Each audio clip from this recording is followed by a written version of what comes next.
এই যে আজকে বাজার থেকে তালশাঁস এনেছে, খাবো। এবছরে প্রথম ভীষণ খেতে ভালোবাসি।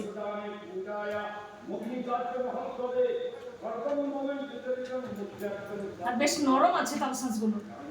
এই তালশাঁস দেখে ছোটবেলার কথা মনে পড়ে। তখন সকাল স্কুল যেতাম, স্কুল থেকে এসে স্নান টান করে ভাত খেয়ে রেস্ট নেওয়ার পরে বিকেলে সব তাল গাছ থেকে, বাপের বাড়িতে প্রচুর তাল গাছ ছিল, তাল গাছ থেকে তাল কেটে সব কাটা হতো আর বিকেলে সব খেতাম।